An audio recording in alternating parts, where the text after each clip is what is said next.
Black Beauty by Anna Sewell. Retold by John Escott. Chapter 1. My First Home. The first place I can remember well was a pleasant field with a pond of clear water in it. Trees made shadows over the pond, and water plants grew at the deep end. On one side was another field, and on the other side we looked over a gate at our master's house, which stood by the roadside. At the top of our field were more tall trees, and at the bottom was a fast-running stream. While I was young, I lived on my mother's milk, but as soon as I was old enough to eat grass, my mother went out to work during the day and came back in the evening. There were 6 other young horses in the field, although they were older than I was. We all galloped together round the field and had great fun, but sometimes the others would kick and bite. "They are young farm horses and haven't learned how to behave," my mother told me. "You are different.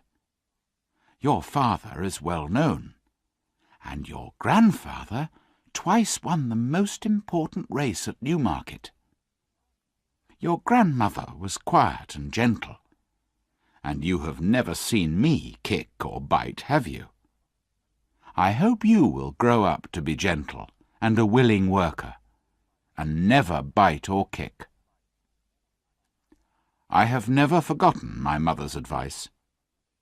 She was a clever and sensible old horse. Her name was Duchess, but our master often called her Pet. He was a good, kind man, and my mother loved him very much. Whenever she saw him at the gate, she trotted across. He used to pat her and say, "Well, old Pet, and how is your little darky?" I was a dull black colour, so he called me Darky. He sometimes brought a piece of bread for me, or a carrot for my mother, and I think we were his favourites. When I was 2 years old, something happened which I have never forgotten. It was early spring, and there was a light mist over the trees and fields. I and the other young horses were feeding at the lower end of the field when we heard the distant cry of dogs. The oldest among us lifted his head to listen. "There are the hounds," he said, and immediately raced off. The rest of us followed him to the top of the field, where we could see several fields beyond. My mother and another old horse were standing near. "They've found a hare," said my mother, "and if they come this way, we shall see the hunt." Soon the dogs were all racing down the field next to ours, making a loud yo, yo, yo, yo sound at the top of their voices. After them came men on horses, some in green coats, and all galloping as fast as they could. Suddenly the dogs became silent, and ran around with their noses to the ground. "They've lost the smell of the hare," said the old horse. "Perhaps it will escape." But the dogs began their yo, yo, yo, yo again, and came at full speed towards our field. Just then, a hare, wild with fear, ran towards the trees. The dogs jumped over the stream and ran across the field, followed by the huntsman. 6 or 8 jumped their horses over the stream, close behind the dogs. Before the hare could get away, the dogs were upon her with wild cries. We heard a terrible scream, and that was the end of the hare. One of the men picked her up and held her by the leg. She was covered in blood, but all the huntsmen seemed pleased. I was so greatly surprised that at first I did not see what was happening by the stream. But when I did look, I saw a sad sight. 2 fine horses were down, one in the stream and the other on the grass. One rider, who seemed unhurt, was climbing out of the water, but the other lay quite still. "His neck is broken," said my mother. "I can't understand why men are so fond of this sport. They quite often hurt themselves and ruin good horses, all for one hare that they could get more easily some other way. But we are only horses, and don't know why men do these things." They carried the dead rider to our master's house, and I heard afterwards that it was George Gordon, the only son of a local landowner, and a fine young man. A man from the village came to look at the black horse on the grass.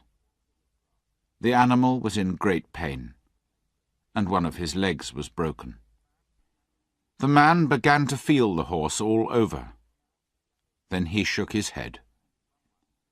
Someone ran to our master's house and came back with a gun. Soon after, there was a loud bang and a terrible cry. Then all was still. The black horse did not move again. My mother was very unhappy. "I've known that horse for years," she said. "His name was Rob Roy. He was a good, brave horse." She never went near that end of the field again. Not many days after, we heard the church bell and saw a long, strange black carriage pulled by black horses. They were taking the body of young George Gordon to the churchyard to bury him. He would never ride again. I never knew what they did with Rob Roy, but it was all for one little hare.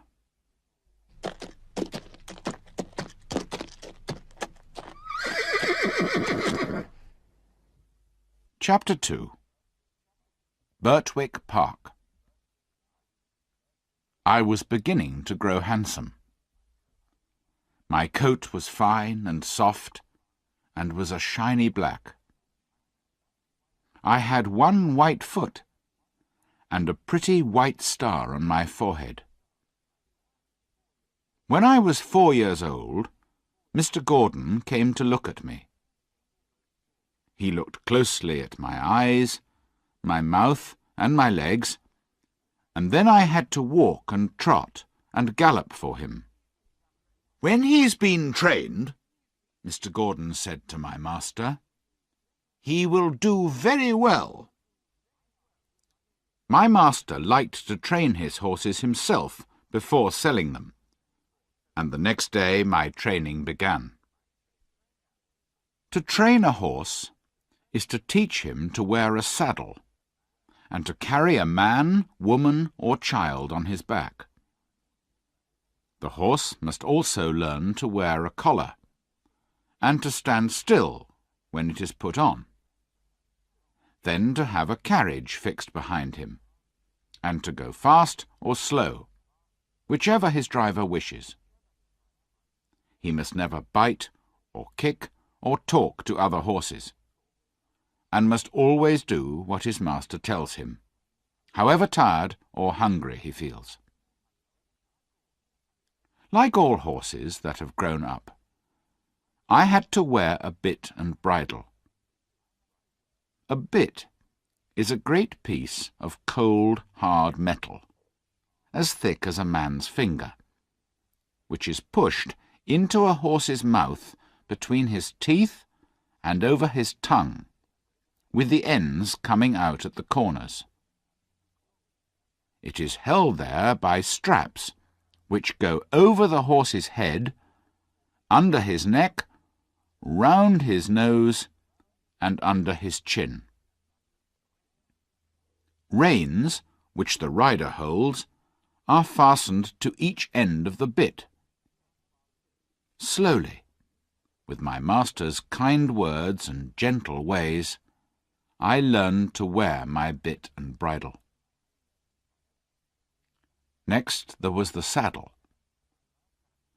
My master put it on my back very gently, then fixed the straps under my body, speaking quietly to me all the time. Then one morning he got on my back and rode me round the field on the soft grass. He did this every day until I was used to it. Then he took me to the village, where a man fixed metal shoes onto each hoof. My feet felt heavy and strange, but I got used to this too.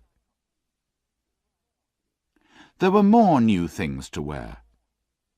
First, a heavy collar on my neck, and a bridle with great side pieces against my eyes, called blinkers. With these on, I could only see in front of me. But in time, I got used to everything, and could do my work as well as my mother. For a fortnight, my master sent me to a neighbour's farm for another kind of training, which was very useful to me. One field was next to the railway, and had sheep and cows in it, and I was put in among them. I shall never forget the first train that thundered by, and how I galloped to the far side of the field, trembling with fear at this terrible noise. But after a few days, I cared as little as the sheep and cows when a train passed by. It was early in May when a man came to take me away to Mr. Gordon's house. My master said, "Good-bye, Darky. Be a good horse, and always do your best." I put my nose into his hand, and he patted me kindly. And then I left my first home. Mr. Gordon's house, which was called the Hall, stood in Birtwick Park, near the village. We went into the park through a large gate, then trotted along a smooth road between some trees to the house and gardens. Beyond this were the stables. There was room for many horses and carriages. My stable had 4 good stalls and a large window. It was very pleasant. The first stall was called a loose box, where a horse is not tied up all the time, but is free to move around as he likes. It is a great thing to have a loose box. The groom put me into it and gave me some oats. Then he patted me, spoke kindly, and went away. In the stall next to mine stood a little fat grey pony. "Hello," I said. "What is your name?" "Merrylegs," he said, turning round. "I'm very handsome. I carry the young ladies on my back, and sometimes I take Mrs. Gordon out in one of the carriages. Are you going to live next to me in the box?" "Yes," I said. "Then I hope you are well behaved," he said. "I don't like anyone who bites." A horse's head looked over from the stall beyond. It was a tall brown mare, and she did not look pleased. "So it's you who's turned me out of my box," she said. "I'm sorry," I said, "but the man put me in here, so it's not my fault. I don't want to argue with anyone. I just wish to live in peace." Later, Merrylegs told me about the tall brown mare. "Ginger has a bad habit of biting people," he explained. "One day she bit James in the arm, and Miss Flora and Miss Jessie, the children, were afraid to come into the stable after that. If you don't bite, I hope they'll start to come again." I told him that I never bit anything except grass, and could not understand why Ginger bit people. "And no one was ever kind to her before she came here," said Merrylegs. "John and James do all they can to please her, and our master is never unkind. I'm 12 years old, and I know that there isn't a better place for a horse all round the country than this. John has been here 14 years, and is the best groom there ever was. And you never saw a kinder stable boy than James. There was no reason for Ginger to bite anyone. It's her own fault that she did not stay in the box." The name of the groom was John Manley. The next morning he got out his brushes and gave me a good grooming, then put a saddle on me. He rode me slowly at first, then at a trot, then at a gallop. As we came back through the park, we met Mr. and Mrs. Gordon. They stopped, and John jumped off. "Well, John, how does he go?" said Mr. Gordon. "He's a fine horse, sir," said John. "He's fast, but the lightest touch of the rein will guide him. They were shooting birds near Highwood, and a gun went off close by. He pulled up a little, but I just held the rein, and he wasn't frightened at all. It's my opinion he was never frightened or beaten when he was young." "Good," said Mr. Gordon. "I'll ride him tomorrow." I remembered my mother's advice, and the next day I tried to do exactly what my master wanted me to do. He was a very good rider, and when he came home, his wife was waiting for him at the door. "How do you like him, my dear?" she asked. "I have never ridden a more pleasant horse," answered Mr. Gordon. "What shall we call him?" "What about Blackbird? Like your uncle's old horse," said his wife. "He's far handsomer than Blackbird," said Mr. Gordon. "Yes," she said, "he's quite a beauty. And he has a kind, intelligent face. Shall we call him Black Beauty?" "Black Beauty? Why, yes, I think that's a very good name," said Mr. Gordon. John went into the stable and told James. "I'd call him Rob Roy," said James, "if it didn't remind everyone of the past. I never saw two horses more alike." "That's not surprising," said John. "Didn't you know that Farmer Gray's old Duchess was the mother of them both?"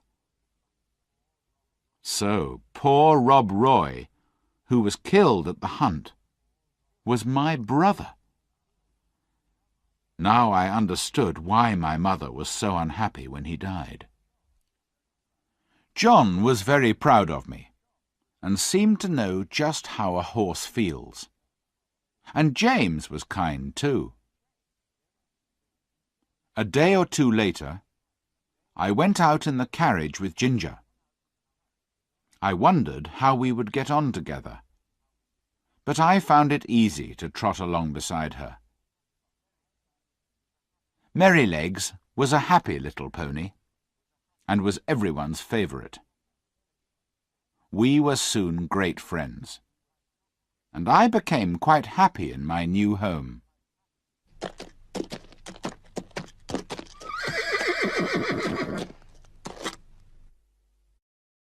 Chapter 3.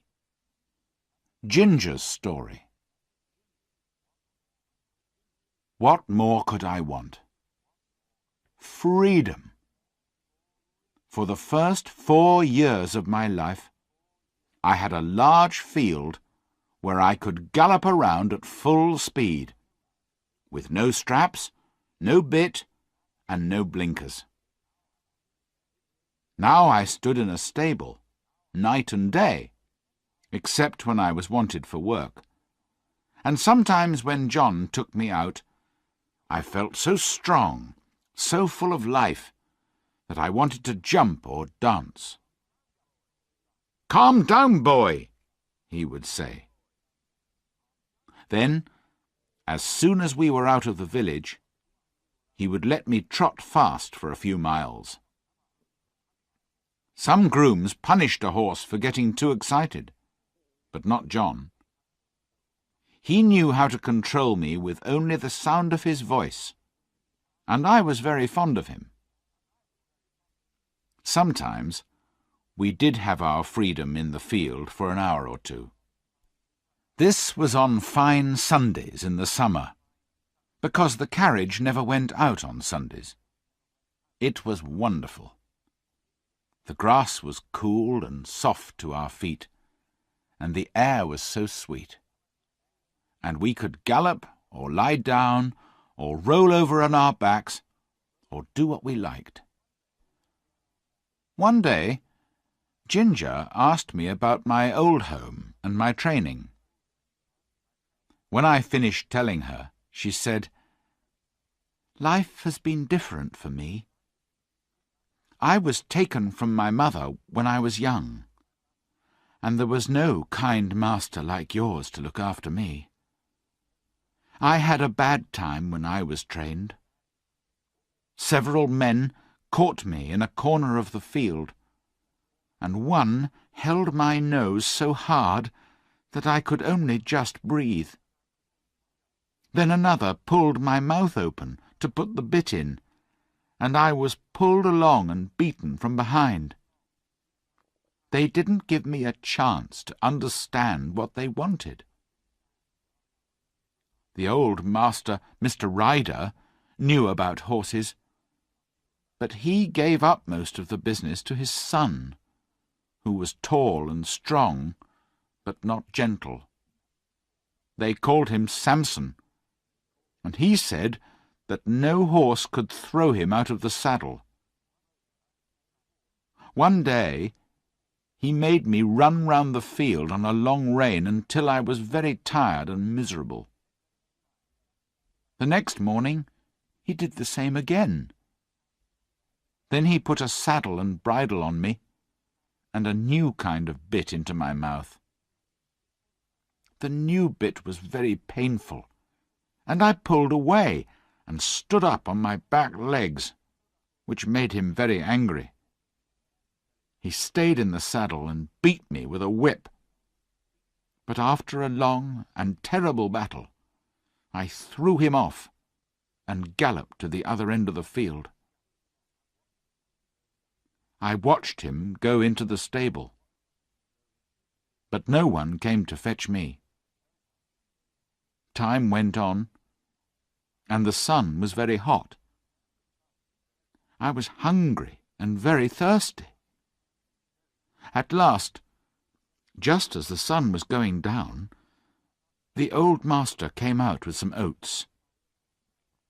He spoke kindly, and held out the oats for me to eat, then patted me gently, and looked at the blood on my sides where Samson had whipped me. "Poor girl," he said, then led me to the stable. Samson was there. "Keep out of the way," said the master. "You've done a bad day's work for this horse, with your bad temper. A bad-tempered man will never make a good-tempered horse. He led me into my box and took off my saddle and bridle. Then he called for some warm water and gently cleaned the blood from my sides. After that, he often came to see me. But a man called Joe went on training me. He was quiet and thoughtful, and I soon learned what he wanted. After my training, Ginger went on, I was bought by a dealer to match another horse of my colour. But then we were sold to a man in London who drove us with a bearing rein, a rein to hold our heads up unnaturally high, and to keep them there for hours and hours until the pain was terrible. We had to wear 2 bits instead of 1, and mine was so sharp that it made my mouth bleed. Sometimes we waited for hours while our master or mistress was at parties or the theatre, and if we weren't patient, the driver would whip us. "Didn't your master care about you at all?" I said. "Only about how we looked," replied Ginger. "He knew very little about horses. The driver told him I had a bad temper, but would soon get used to the bearing rein. I was willing to work and learn, but they were so cruel that it made me angry. Then I broke away from the carriage one day, and that was the end of that place. I was sold to another man, but he had a groom as bad-tempered as Samson. He hit me across the legs with his stable brush if I didn't move quickly. I hated him, and one day when he made me angry, I bit him. He never came into my stall after that, and I was soon sold again. A dealer heard of me and said he thought he knew one place where I should do well. "It's wrong for a fine horse to go bad like that," he said. "And I was brought here, not long before you came. Of course, it's very different here. But who knows how long it will last? I've decided that all men are my natural enemies." I was sorry for Ginger. But as the weeks went on, she became happier and more gentle. "I do believe Ginger's getting quite fond of me," James said one day. "She'll be as good as Black Beauty one day," replied John. "Kindness is all she needs, poor thing."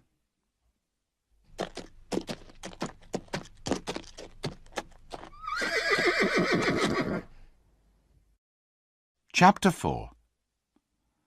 Kindness and Cruelty. A neighbour of the Gordons, Mr. Bloomfield, had a large family of boys and girls, who often came to play with Miss Jessie and Miss Flora. One of the girls was the same age as Miss Jessie. 2 of the boys were older, and there were several little ones. Whenever they came, the children loved to ride Merrylegs. One afternoon, when they were visiting, James brought Merrylegs in and said, "Now behave yourself." "What did you do, Merrylegs?" I asked him. "Those young people didn't seem to know when I was tired," he said. "So I just threw them off backwards. It was the only thing they could understand." "You threw the children off?" I said. "Oh, no. Did you throw Miss Flora or Miss Jessie?" "No, of course not. I'm quiet and careful with them, and with the little ones. I'm the best friend and riding teacher those children have. It's not them, it's the boys," he said. "The other children rode me for nearly 2 hours. Then the boys rode me, one after the other, for an hour, hitting me with a stick. I didn't get annoyed, but I did get tired, so I stopped once or twice to let them know. But boys think a horse is like a machine, and can go on as long and as fast as they want it to. They never think that we get tired. As one was whipping me, I stood up on my back legs, and he fell off. He got on again, and I did the same. Then the other boy tried, and I put him down on the grass. They're not bad boys, and don't mean to be cruel, but they have to learn. When they told James, he was angry to see those big sticks, and told the boys not to use them again. I would give those boys a good kick," said Ginger.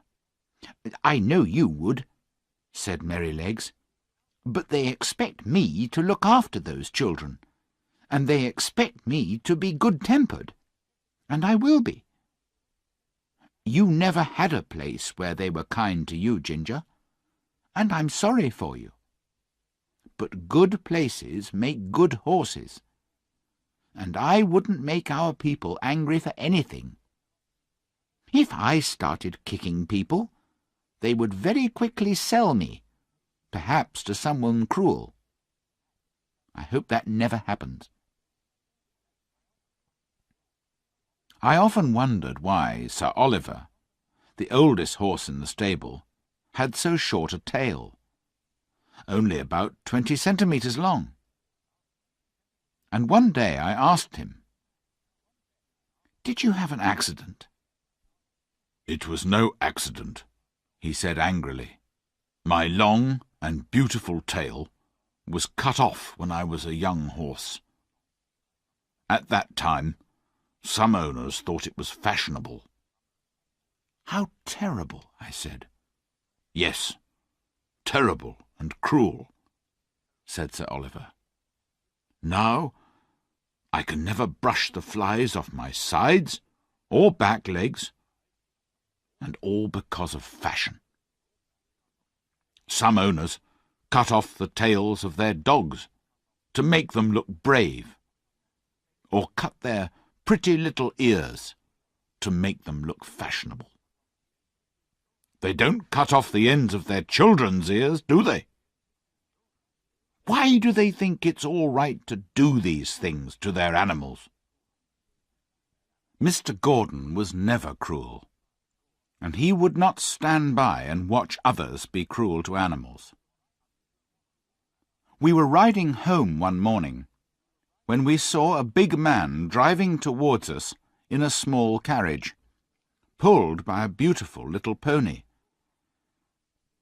As he got to the park gates, the pony turned towards them.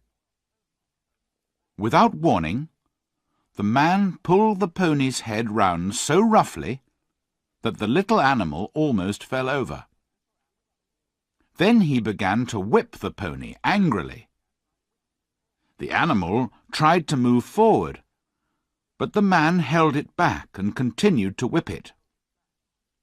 "Sawyer!" shouted my master. The man looked up.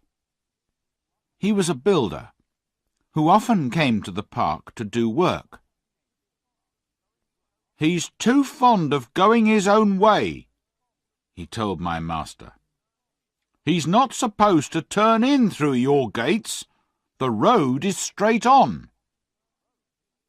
"You often drive that pony to my house," said my master. "It only shows that the horse is intelligent and remembers these things. How could he know you weren't going there today? I've never seen a horse beaten so cruelly or with so much anger. What will people think of you, Sawyer? As well as hurting the horse, you hurt your own good name. Do you want people to think of you as a cruel, bad-tempered man?"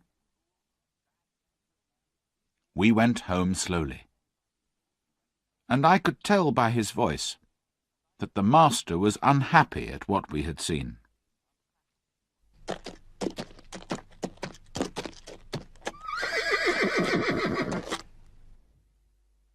Chapter 5. The Storm. One day in the autumn, my master had to go to a distant town on business.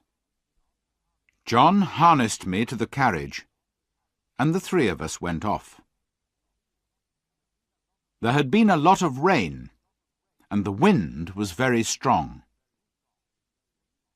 When we came to the river, the water was so high it nearly reached the wooden bridge, and many of the fields were under water.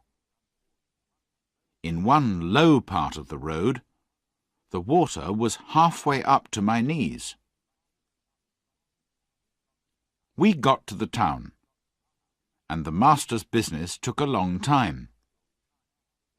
It was late in the afternoon when we started back for home.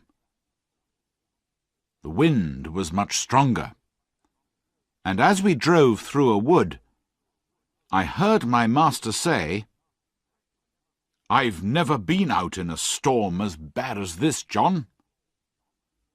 Indeed, I thought so too, hearing the terrible noise of that wild wind in the trees. "I wish we were out of this wood," said my master. "Yes, sir," agreed John. "We don't want one of those branches coming down on top of us."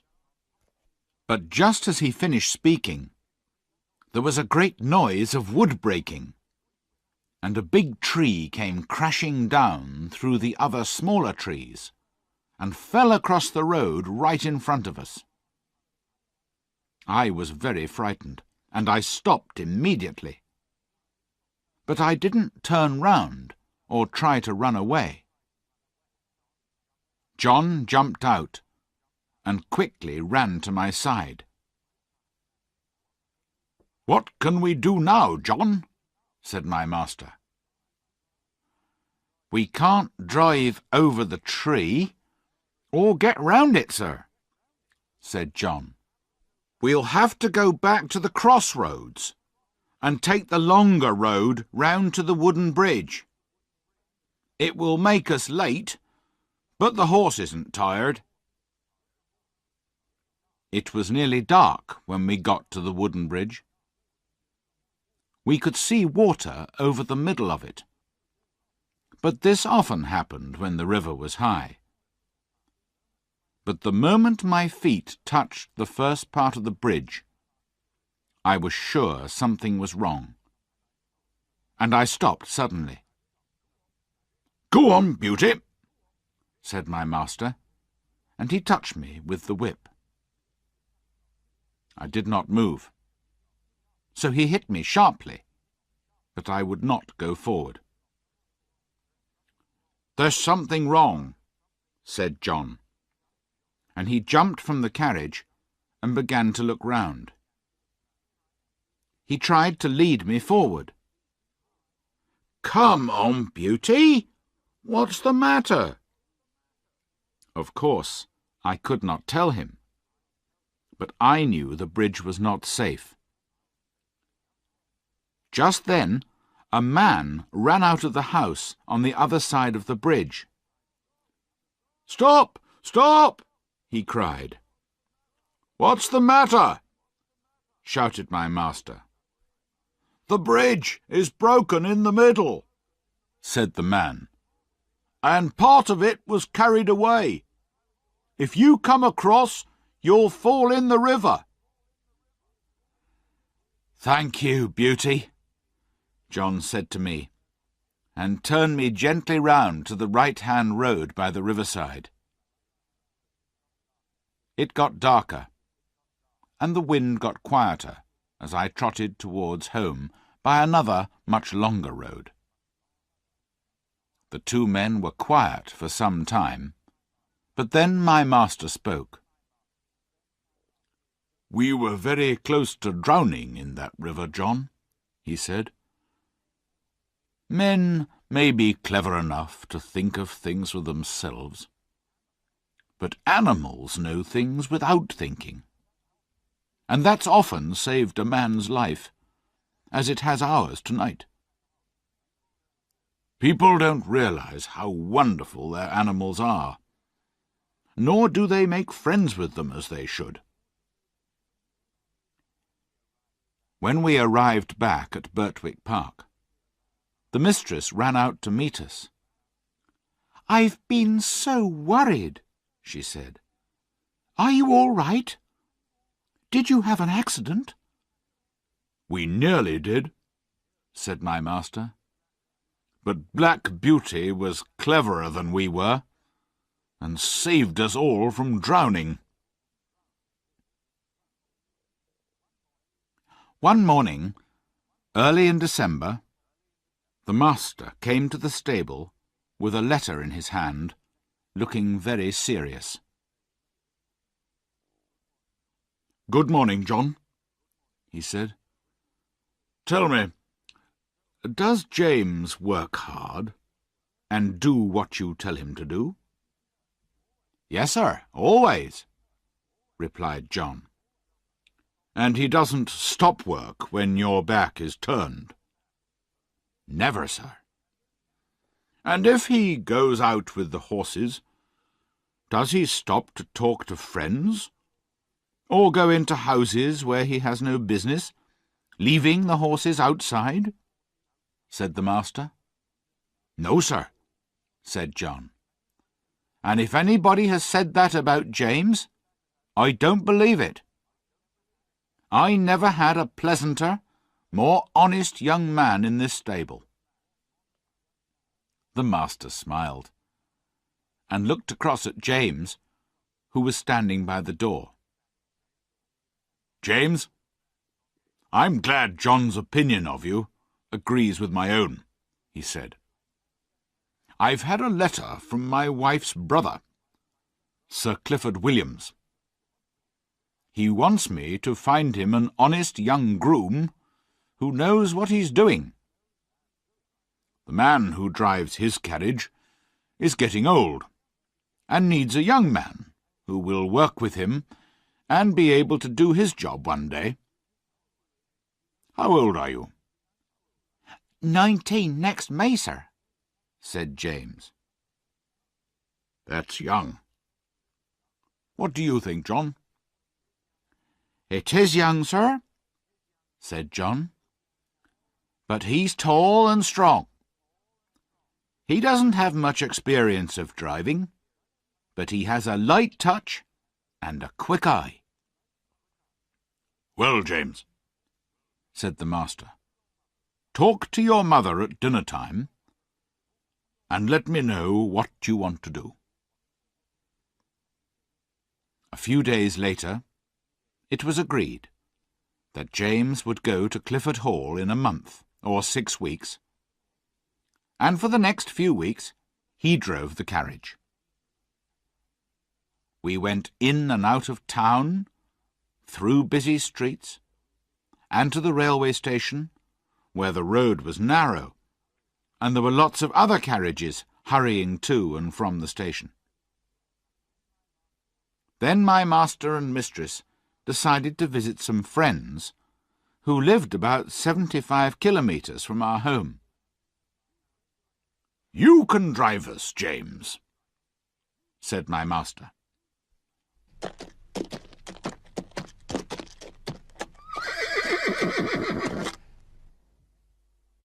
Chapter 6.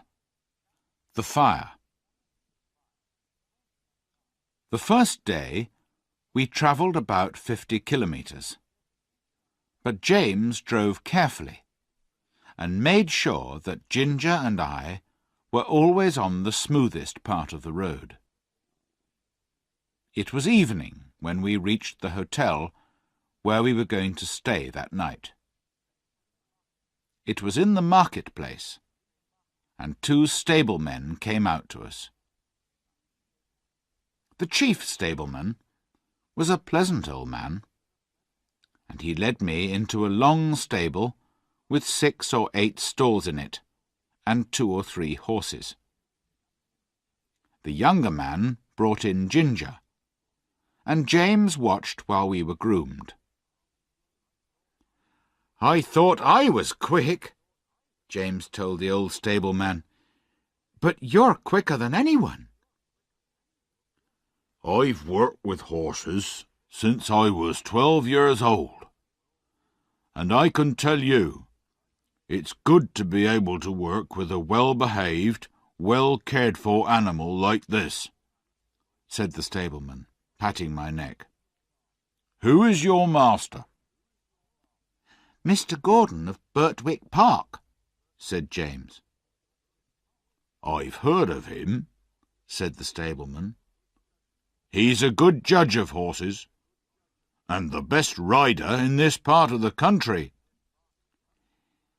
"He doesn't ride very often now," said James. "Not since the poor young master was killed." "I read about that in the newspaper," said the stableman. "A fine horse was killed too, wasn't it?" "Yes, an excellent horse," said James. "He was the brother of this one, and just like him." "Terrible," said the old man. "It was a bad place to jump, wasn't it? A man's life and a horse's life are worth more than a hare, or they should be." Later that evening, the younger stableman brought in another horse, and a young man with a pipe in his mouth came into the stable to talk to him.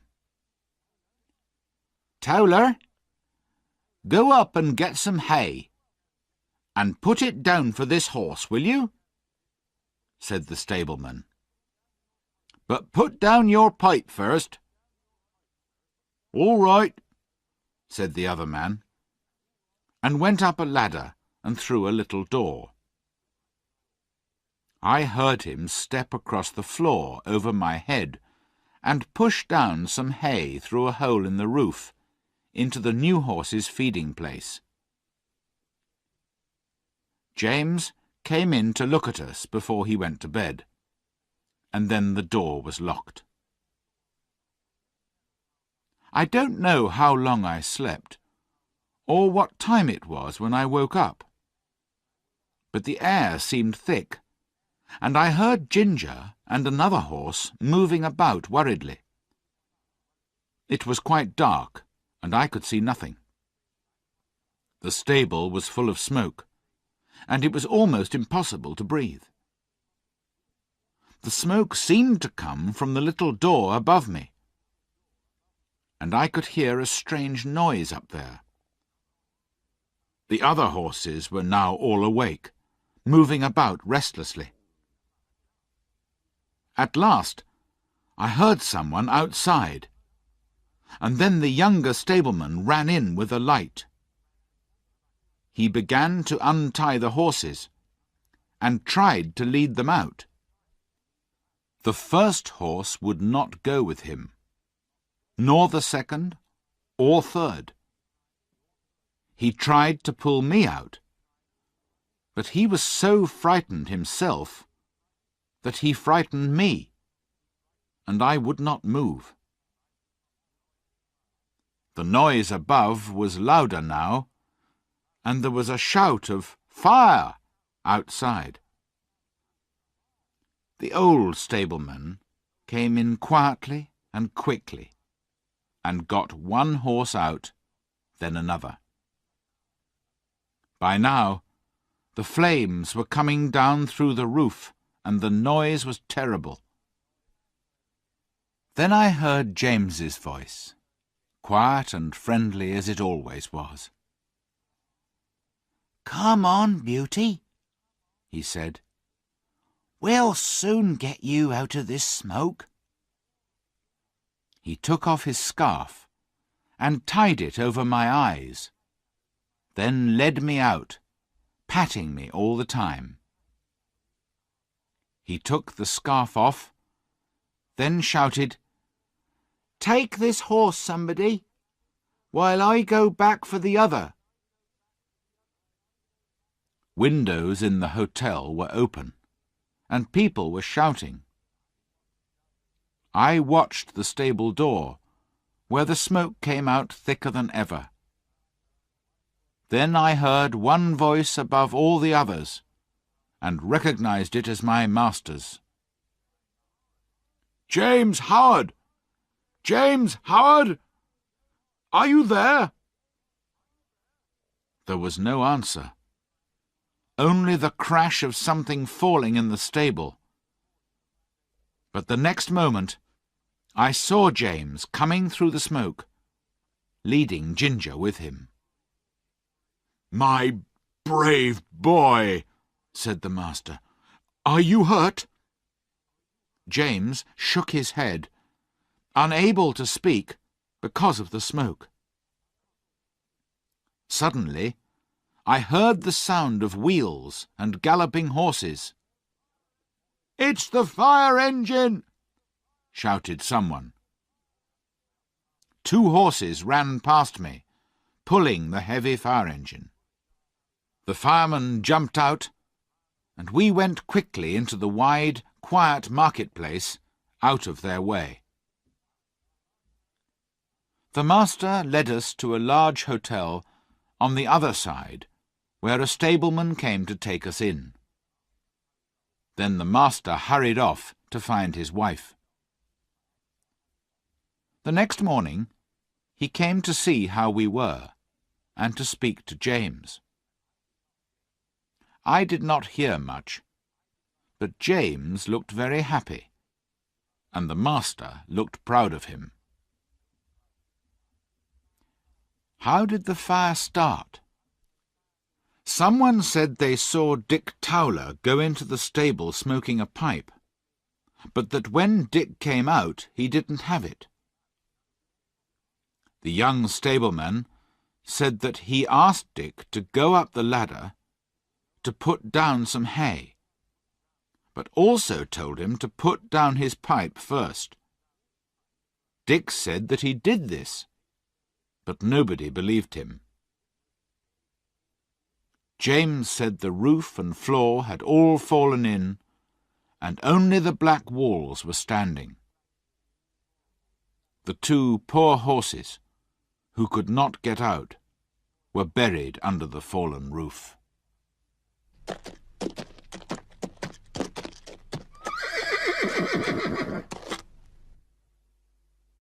Chapter 7. Joe Green. The rest of our journey was very easy, and the next evening we reached the house of our master's friend, where a groom took us to a comfortable stable. We stayed 2 or 3 days, then returned home. John was glad to see us, and we were glad to see him. "I wonder who will come in my place," said James.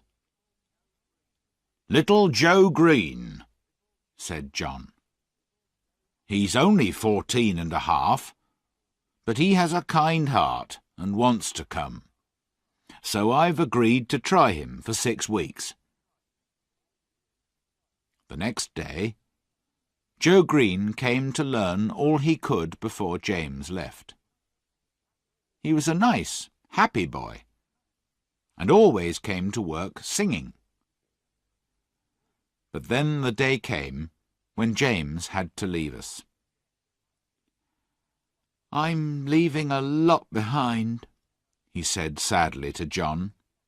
"My mother, and you, a good master and mistress, and the horses. And I shan't know anybody at the new place." "It's hard to leave your home for the first time," said John. But if you get on well, which I'm sure you will, your mother will be proud of you." Everyone was sorry to lose James, but Joe tried hard to learn, and John was pleased with him. One night, I woke up to hear the stable bell ringing loudly. I heard the door open at John's house and his feet running up to the hall. He was back quickly. "Wake up, Beauty," he said, coming into the stable. "We must go quickly now." And before I could think, he had the saddle on my back and the bridle on my head. The master was waiting at the hall door with a letter in his hand.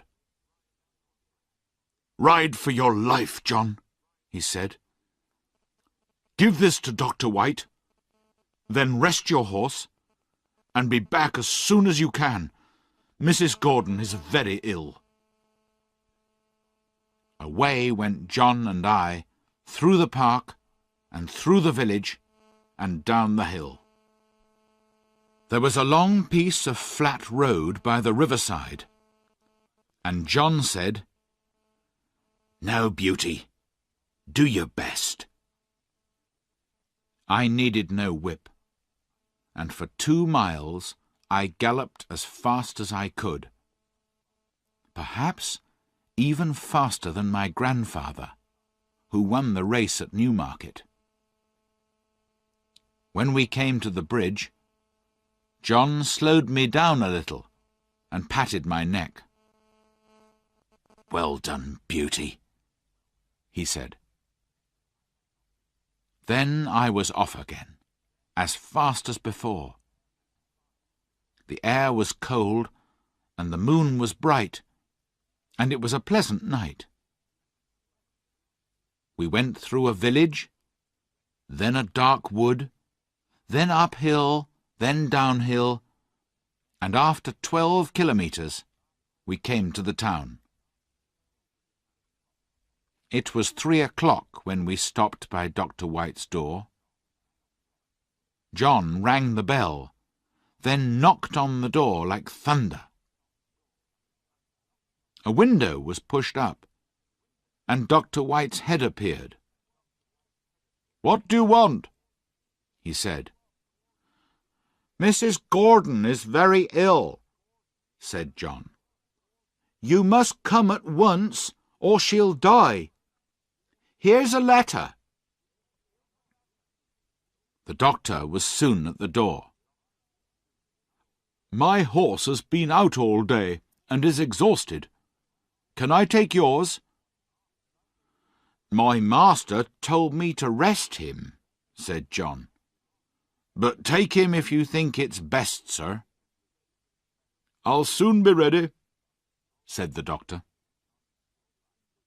John stood by me and patted my neck. I was very hot. Then the doctor came out with his riding whip. "You won't need that, sir," said John. "Black Beauty will go until he drops." The doctor was a heavier man than John, and not so good a rider, but I did my very best. Joe was waiting at the gate, and the master was at the hall door. He did not say a word. The doctor went into the house with him, and Joe led me to the stable. My legs were shaking, and there was not a dry hair on my body. The water ran down my legs, and I was hot all over. Poor Joe! He was young and knew very little. He did the best he could, cleaning my legs and my chest, but he did not put a warm cloth on me. He thought I was so hot that I would not like it. He gave me some cold water to drink, Then he gave me some food and went away. Soon I began to shake and tremble with cold, and I ached all over. I wished John was there, but he had 12 kilometres to walk, so I tried to sleep. After a long time, I heard John at the door. I gave a low cry, and he was at my side in a moment. I could not tell him how I felt, but he seemed to know immediately. He covered me with 3 warm cloths, then ran for some hot water and made me a warm drink. John seemed very angry. "Stupid boy," he said to himself over and over again. "No cloth put on, and I suppose the water was cold too. Boys are no good." I became very ill, and could not breathe without pain. John looked after me day and night, and my master often came to see me too. "My poor Beauty," he said one day. "My good horse. You saved your mistress's life. Yes, you saved her life." I was very glad to hear that. John told my master that he never saw a horse go so fast. One night, Tom Green, Joe's father, came to help John give me my medicine, then stayed for a while. At first, both men were silent. Then Tom said, "John, please say a kind word to Joe. The boy is heartbroken. He can't eat his meals, and he can't smile. He knows it's his fault Beauty is ill, but he did his best. He says if Beauty dies, no one will ever speak to him again. But he's not a bad boy." After a short pause, John said, "I know he meant no harm, but I'm proud of that horse, and I hate to think his life may be thrown away like this. But I'll give the boy a kind word tomorrow, if Beauty is better." I heard no more of this conversation, as the medicine did well, and sent me to sleep, and in the morning I felt much better. Joe learned quickly after this, and was so careful that John began to give him many things to do. One day John was out, and the master wanted a letter taken immediately to a gentleman's house about 5 kilometres away. He told Joe to saddle me and take it. The letter was delivered, and we were returning through a field where we saw a cart full of bricks. They were so heavy that the wheels of the cart were half buried in the soft ground, and the horses could not move the cart at all. The man leading the horses was shouting and whipping them without stopping. "Don't whip the horses like that," Joe shouted at him. "The wheels are half buried and won't move. I'll help you take some bricks out to make the cart lighter." "Mind your own business," said the man angrily. He was in a terrible temper, and more than half drunk. Joe turned me, and we galloped towards the house of the brickmaker, Mr. Clay. Joe knocked on the door. the door opened. "Hello, young man," began Mr. Clay. "There's a man in your field whipping 2 horses to death," Joe told him, his voice shaking with anger. "I told him to stop, but he wouldn't. I offered to help him lighten the cart, but he refused. I think he's drunk. Please go, sir." "I will," said the man, and hurried off. When we got home, Joe told John all about it. "You did the right thing," said John. "Many people would ride by and say it was none of their business. But cruelty is everybody's business." Just before dinner, the master sent for Joe. The drunken man was accused of cruelty to horses, and Joe was wanted to tell his story to the police. "I'll tell it gladly," said Joe. We heard afterwards that the poor horses were so exhausted and so badly beaten that the man might have to go to prison. Joe came across and gave me a friendly pat. "We won't allow cruelty, will we, old friend?" he said. And he seemed to have grown up suddenly.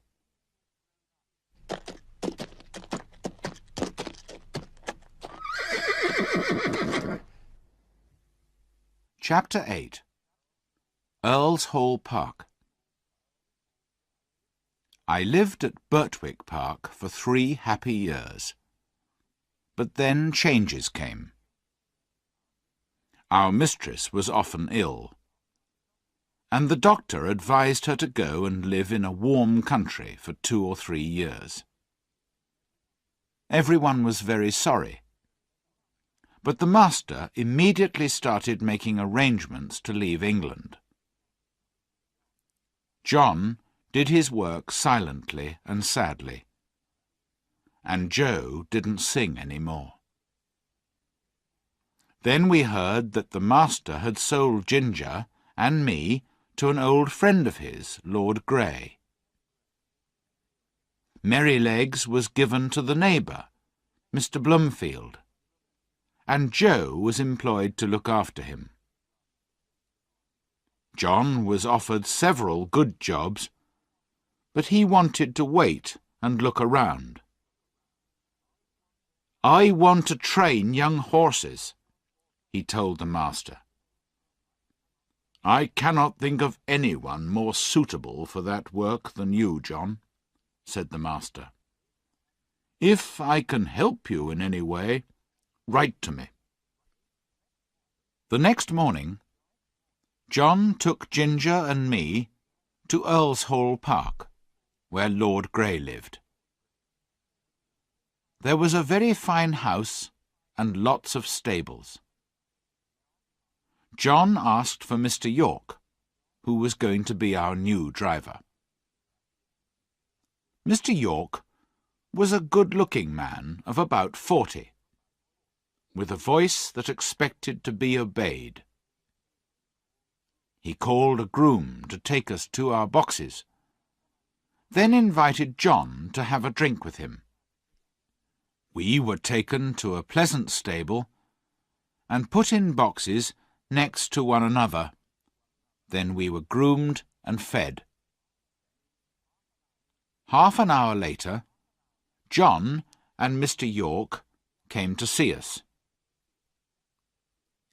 Mr. York looked at us carefully. "Is there anything you want to mention about them, Mr. Manley?" he said.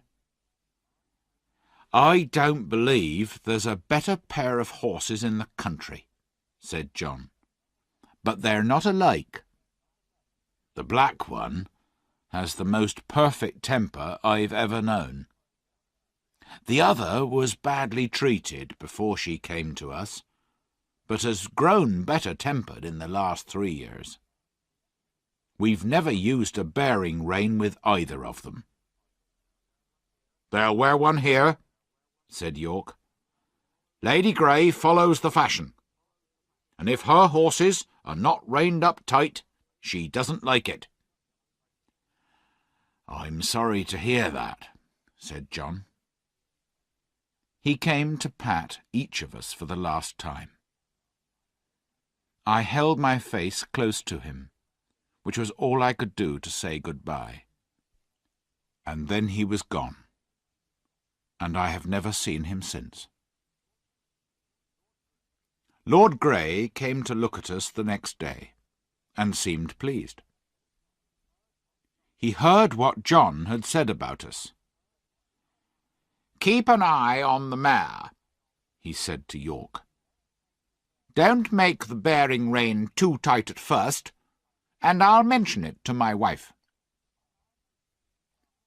In the afternoon, we were harnessed to the carriage, and Lady Grey came out and looked at us. She was a tall, proud-looking woman, and did not look pleased, but she said nothing and got into the carriage. The bearing rein annoyed me, but did not pull my head any higher than I was used to carrying it. I was worried about Ginger, but she seemed quite happy. But the next afternoon, when Lady Grey came down the steps, she said, "York, you must put those horses' heads higher. They don't look nice." "I'm sorry, my lady," said York, "but they have not been reined up for 3 years. But if it pleases you, I can take them up a little more." "Do that," she said.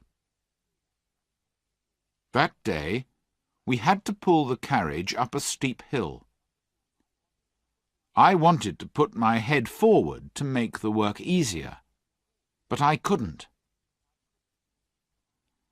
"Now you can see what it's like," said Ginger when we came back. "If it doesn't get any worse, I shall say nothing, but I won't have the rein pulled up tight." Each day the bearing reins were shortened a little more. Then one day Lady Grey came out later than usual and said, "York, when will you get those horses' heads up? Pull them up at once, and let's have no arguing." York came to me first, and made the rein very tight. Then he went to Ginger. But the moment he took off the rein in order to shorten it, she stood up on her back legs. York and the groom could not control her.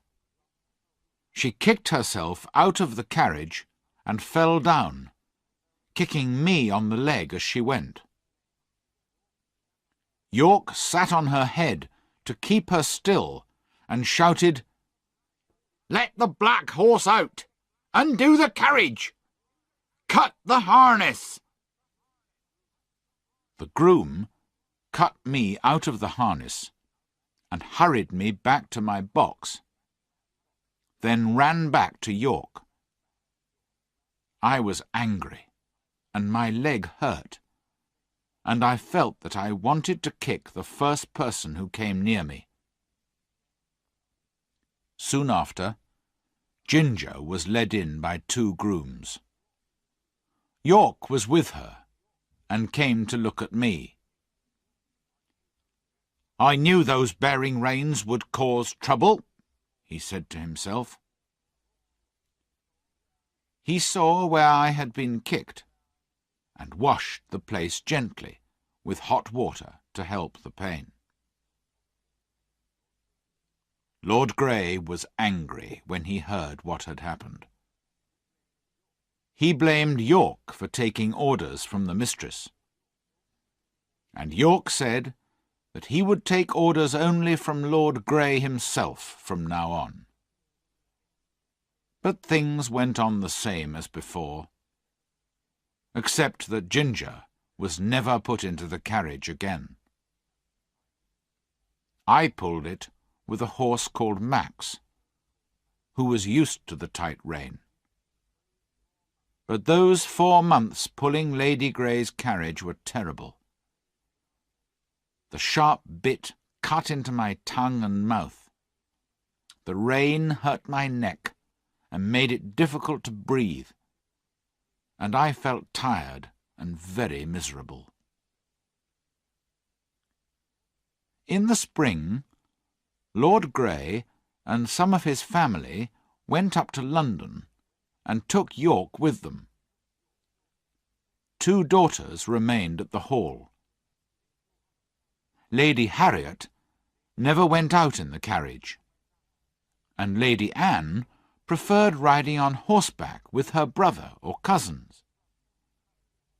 She chose me for her horse, and I enjoyed these rides, sometimes with Ginger, sometimes with Lizzie, a horse liked by the young gentlemen.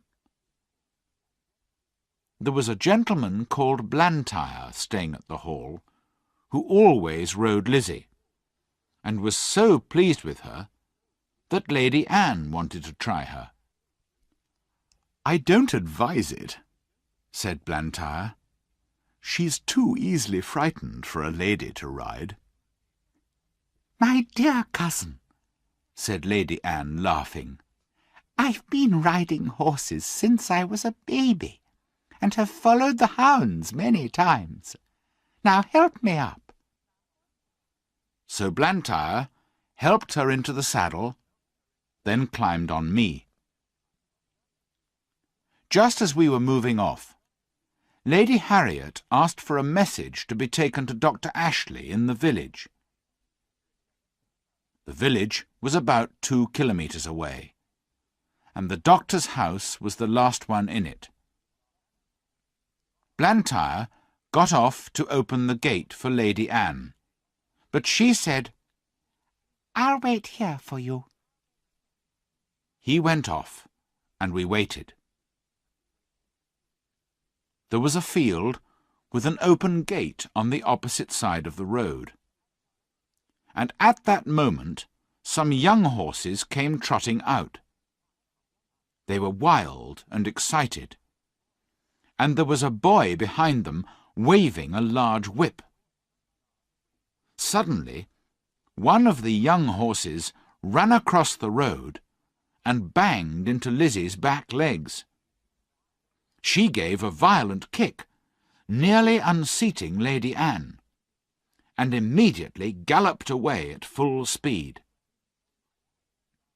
I gave a loud neigh for help, and made a noise with my feet, until Mr. Blantyre came running out of the doctor's house. He saw Lizzie and Lady Anne, now far away down the road, and quickly jumped into the saddle, and we raced after them. For about 2 kilometres, the road was straight. Then it turned to the right, before becoming 2 roads. Long before we came to the bend, Lady Anne was out of sight. Which way had she gone? A woman was in her garden, looking up the road. "Which way?" shouted Blantyre. "To the right," cried the woman. Away we went, up the right-hand road. We saw her for a moment. Then she was gone again round another bend. Several times we saw her, but lost her again. Then we came to some rough land, very uneven and full of holes in the ground, the worst possible place for galloping. On this open ground we could now see Lady Anne clearly, her long hair flying out behind her in the wind, and slowly we began to catch up. There was a wide ditch ahead, and I was sure it would stop them. But without a pause, Lizzie jumped it and fell. I cleared the ditch and landed safely. Lady Anne was lying on the ground, not moving. Blantyre jumped down beside her and called her name, but there was no reply. Her face was white and her eyes were closed. "Annie, dear Annie, do speak," he cried. There were 2 men cutting grass close by, and they saw Lizzie galloping away without a rider, and came across. "Can you ride?" Blantyre asked one of them. "I'm not a good horseman, sir," he said, "but I'll do my best." "Ride this horse to the doctor's, and ask him to come immediately. Then go on to the hall," said Blantyre. "Tell them all you know, and ask them to send a carriage." The man climbed into my saddle, and we galloped off. I tried not to shake him about too much, and he soon discovered that he needed no whip. There was a lot of excitement at the hall when they heard what happened. I was put into my box, the saddle and bridle were taken off, and a cloth was thrown over me.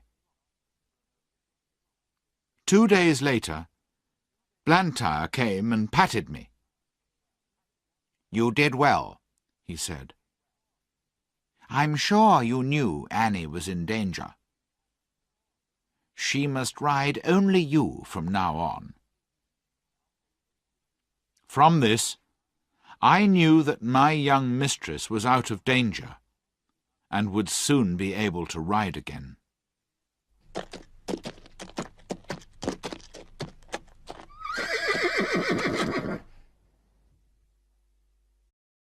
Chapter 9. The Accident and New Masters. A man called Reuben Smith looked after us while York was in London. He was gentle and clever with horses, and an excellent driver. But he had one fault. He sometimes drank too much.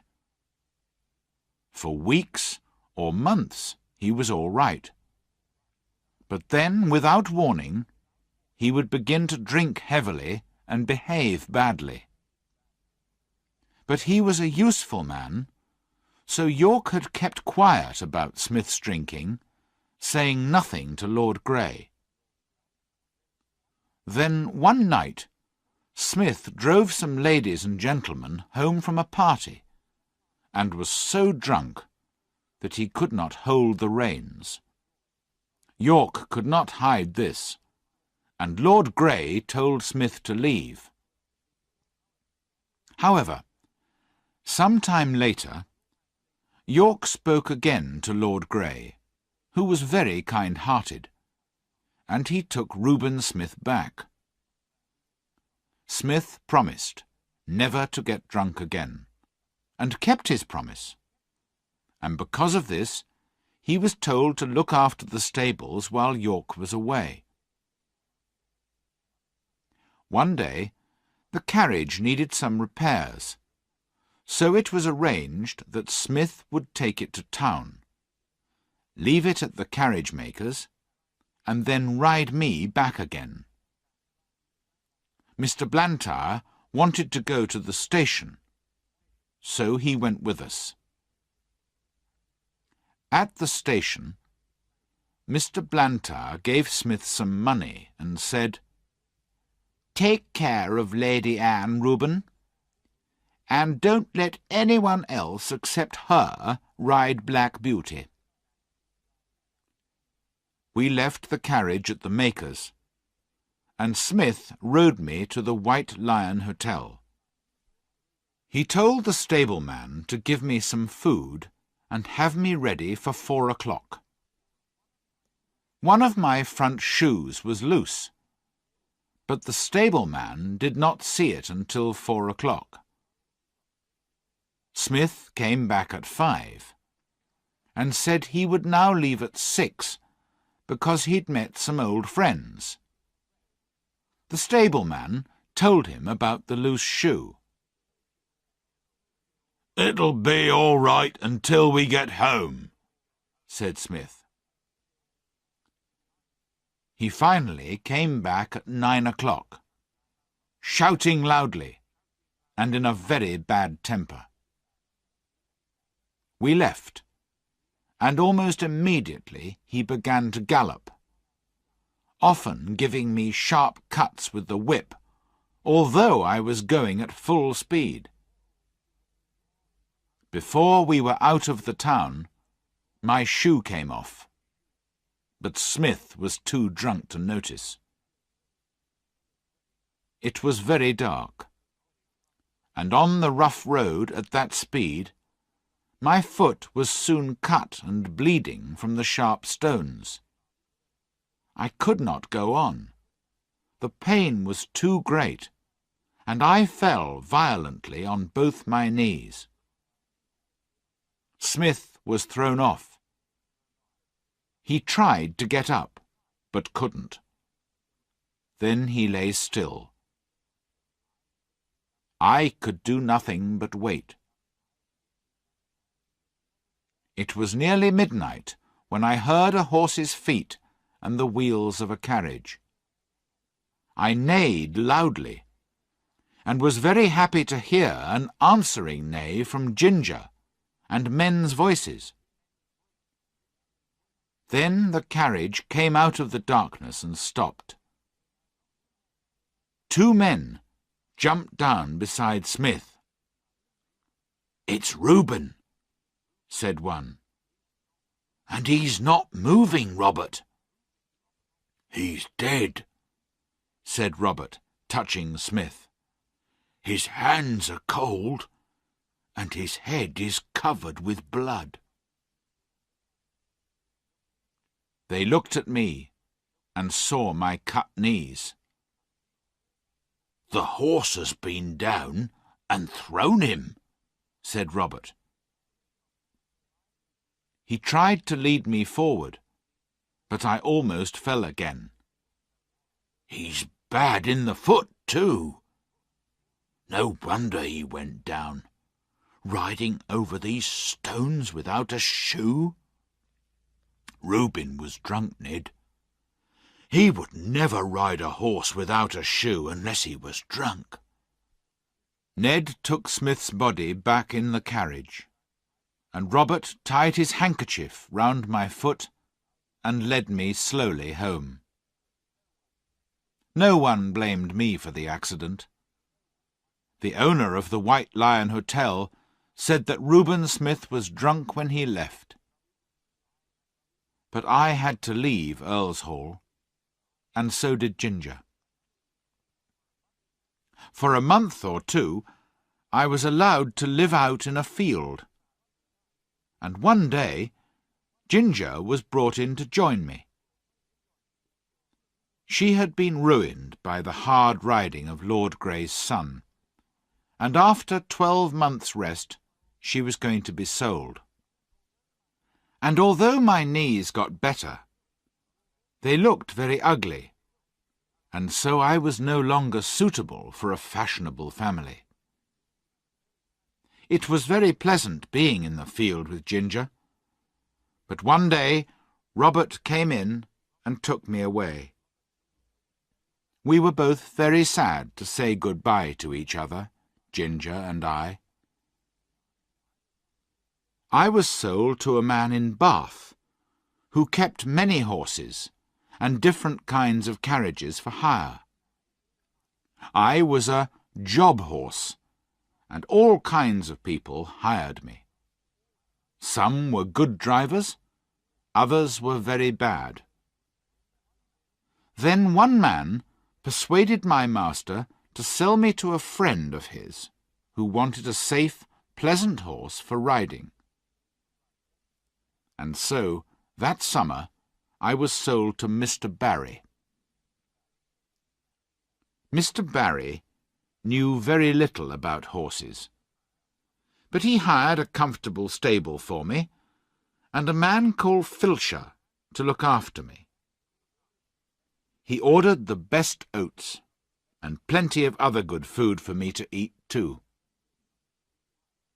For a while, all went well, but then there seemed to be fewer oats and more grass in my meals. The grass food, though very good, was not enough to keep me strong and healthy. However, I could not say anything, and it went on for about 2 months. Then one afternoon, my master rode into the country to see a friend, a gentleman farmer who knew about horses, and who looked very closely at me. "Your horse doesn't look as well as he did when you first had him, Barry," he said, feeling my neck and shoulders. "See how wet and warm he is, after just a gentle ride. My groom says that horses are never in good condition in the autumn," said my master. "But this is only August," said the farmer. "With your light work and the good food, he shouldn't be like this.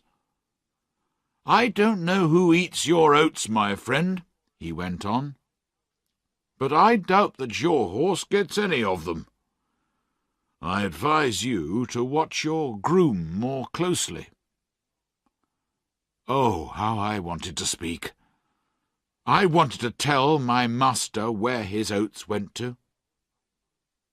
My groom came every morning at 6 o'clock, bringing his little boy with him. The boy carried a basket and went into the room where the oats were kept.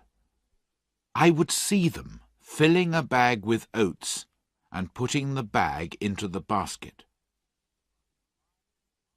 5 or 6 mornings after the visit to the farmer, the boy left the stable with his basket of oats, but came back soon after looking frightened, with 2 policemen holding his arms. "Show me where your father keeps the food for his chickens," one policeman said to the boy. The boy began to cry, but there was no escape. Moments later, the policeman found another empty bag, like the one in the boy's basket, and they took Filcher away with them. That was the last I ever saw of him.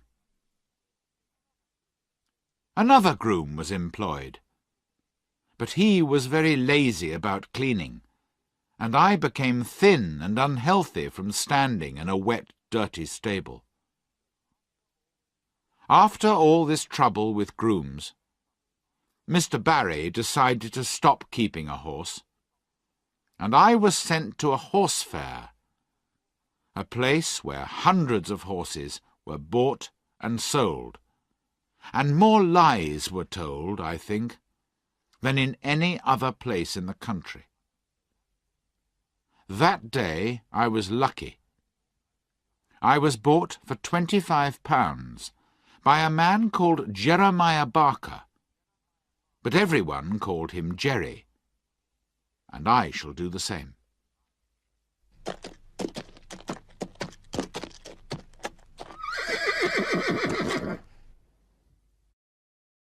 Chapter 10. A London Cab Horse. Jerry Barker was a small man, but well-made and quick in all his movements. He lived in London and was a cab driver. Jerry's wife, Polly, was a little woman with smooth, dark hair and dark eyes. His son, Harry, was nearly 12 years old and was a tall, good-tempered boy. His daughter, Dolly, was 8, and she looked just like her mother. Jerry had his own cab and 2 horses, which he drove and groomed himself. His other horse was a tall, white animal called Captain. The next morning, Polly and Dolly came to see me. Harry had helped his father since early that morning, and had already decided that I would be a good horse. Polly brought me a piece of apple, and Dolly brought me some bread. "We'll call him Jack, after the old one," said Jerry. "Shall we, Polly?" "Yes," she said. "I like to keep a good name going." Captain went out in the cab all morning, and I went out in the afternoon. Jerry took a lot of care to make sure that my collar and bridle were comfortable, and there was no bearing rein. We went to the cab stand, where the other cabs were waiting for passengers, and took our place at the back of the last cab. Several of the other drivers came to look at me. "Too handsome," said one. "You'll find something wrong with him one morning." Then a man in a grey coat and grey hat came up. His name was Grant, and he looked a happy, sensible kind of man. He had been longer on the cab stand than any of the other men, so they let him through to have a look at me, and waited for his opinion. He looked me all over very carefully, then said, "He's the right kind for you, Jerry. I don't care what you paid for him. He'll be worth it." My first week as a cab horse was very hard. I was not used to London. The noise, the hurry, the crowds of horses, carts and carriages. But Jerry was a good driver, and soon discovered that I was willing to work and do my best. He never used the whip on me, and we soon understood each other as well as a horse and man can do. Jerry kept his horses clean, and gave us plenty of food and fresh water, and on Sundays we rested. I never knew a better man than my new master. He was kind and good-tempered, like John Manley. Harry was clever at stable work, and always wanted to do what he could. Polly and Dolly came in the morning to brush out the cab and to wash the glass, while Jerry gave Captain and me a grooming. There was a lot of laughing and fun between them, which all helped to keep Captain and me happy. The family came early in the morning, because Jerry did not like lateness. It always made him angry when people wanted him to drive hard because of their own lateness. One day, two wild-looking young men called to him, "Cabby, hurry up! We're late for our train at Victoria. Get us there in time for the 1 o'clock train, and we'll pay you double." "I will take you at the usual speed, gentlemen," said Jerry. "Extra money doesn't pay for extra speed." Larry's cab was standing next to ours. He opened the door and said, "I'm your man, gentlemen. My horse will get you there all right." And as he shut them in, with a smile at Jerry, he said, "He always refuses to go faster than a trot." Then, whipping his horse hard, he went off as fast as he could. Jerry patted me on the neck. "Extra money won't pay for that kind of thing, will it, Jack?" he said. Although he was against hard driving to please careless people, he always went at a fair speed, and was not against going faster if there was a good reason. I remember one morning we were on the stand waiting for a passenger when a young man carrying a large suitcase went by. He stepped on a piece of apple which lay in the road, and fell down heavily. Jerry ran across the road and helped him up, then took him into a shop to sit him down. Some time later, the young man, looking white and ill, came out again and called Jerry. So we went across the road. "Can you take me to the South Eastern Railway?" he said. "My fall has made me late, and it's very important that I don't miss the 12 o'clock train. I'll pay you extra if you can get me there in time." "We'll do our best, sir," said Jerry, and helped him into the cab. It was always difficult to drive fast in the city in the middle of the day, when the streets were full of traffic. But Jerry and I were used to it, and no one was faster at getting through the carriages and carts, all moving at different speeds, going this way and that way. In and out we went as fast as a horse can do it. And we got to the station just as the big clock showed 8 minutes to 12. "We're in time," said the young man happily. "Thank you, my friend, and your good horse too. Take this extra money." "No, sir," said Jerry. "Thank you, but it isn't necessary. I'm glad we were in time. Now hurry and catch your train." When we got back to the cab stand, the other men were laughing because Jerry had driven hard to the train.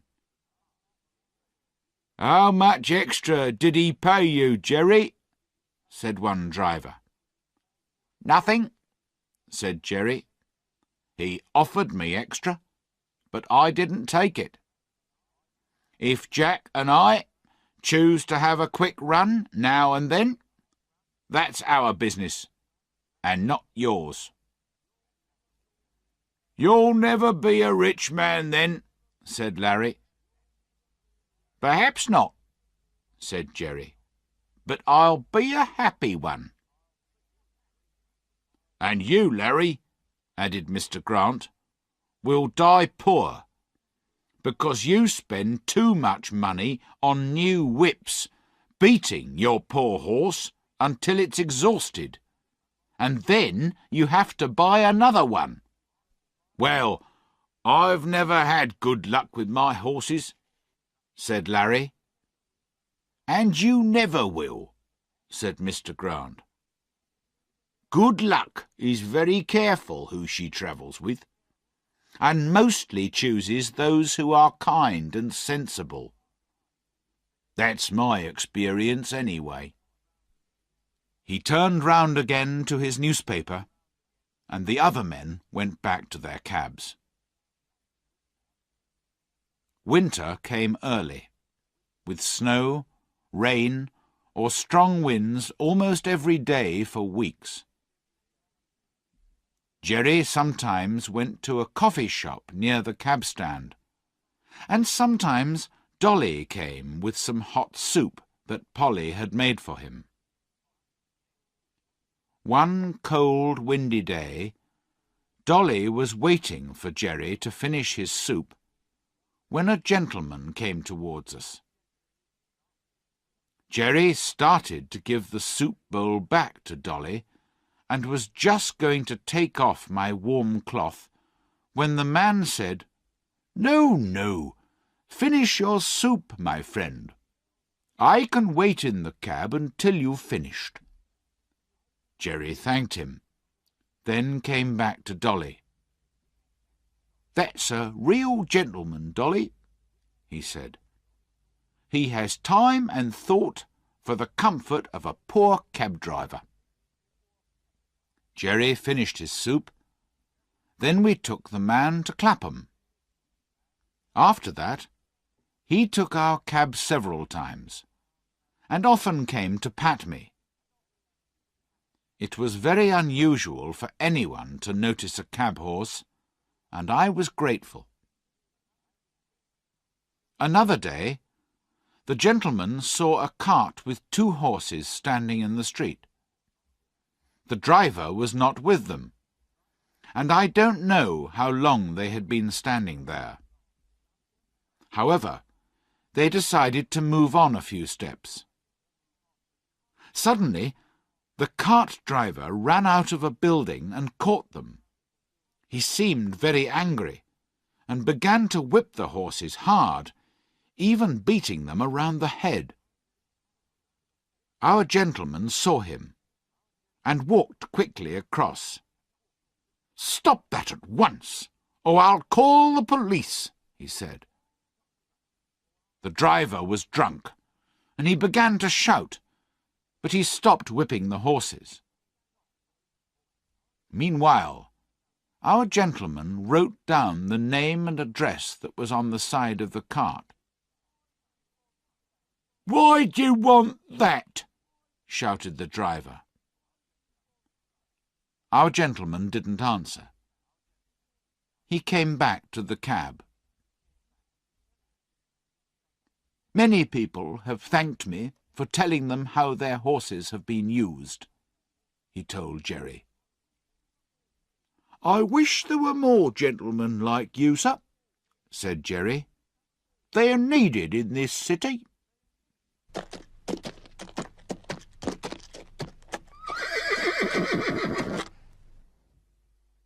Chapter 11. Goodbye to Old Friends. One day, we were waiting outside one of the London parks when a dirty old cab drove up beside ours. The horse was brown, with bones that showed through her coat. I was eating some hay, and the wind took a little of it her way. The poor animal put out her long, thin neck and picked it up, then turned and looked for more. There was a hopeless look in her dull eye, and I wondered where I'd seen her before. Then she looked straight at me. "Black Beauty, is that you?" she said. It was Ginger. But how different she looked. Her face, which was once so full of life, was now miserable and full of pain, and her breathing was very bad. I moved closer to her so that we could have a quiet talk, and it was a sad story that she told me. After 12 months' rest at Earlshall, she was considered to be ready to work again, and was sold to a gentleman. She got on well for a little while, but after a long gallop one day, she became ill again. She was rested, was seen by a horse doctor, then sold. In this way, she went from owner to owner several times, each one poorer than the one before. So, at last, I was bought by a man who keeps a number of cabs and horses and hires them out," said Ginger. "You look happy and comfortable with life as a cab horse, and I'm glad. But it's different for me. They whip me and work me 7 days a week. They say that they paid more for me than I was worth, and now they're trying to get their money back by working me until I drop. You used to stand up and fight when people were cruel to you, I said. Yes, I did once, said Ginger. But men are stronger than we are. And if they're cruel and have no feelings, then there's nothing we can do about it. Oh, I wish the end would come. I wish I was dead. I was very sad. I put my nose against hers, but could find nothing to say that would cheer her up. I think she was pleased to see me, because she said, "You're the only friend I ever had." A few weeks after this, a cart with a dead horse in it passed by our cab stand. It was a brown horse with a long, thin neck, and I believe it was Ginger. I hoped it was, because then her troubles would be over. There was one day when we were very busy. First, a fat gentleman with a large bag wanted to go to Bishopsgate Station. Then we were called by a lady who wanted to be taken to Regent's Park. Then a man jumped into the cab and called out, "Bow Street Police Station, quick!" After another journey or two, we came back to the cab stand, and Jerry gave me some food, saying, "We must eat when we can on days like this, Jack." And he took out the meat and bread Polly had given him. But neither of us had eaten many mouthfuls before a poor young woman came along the street.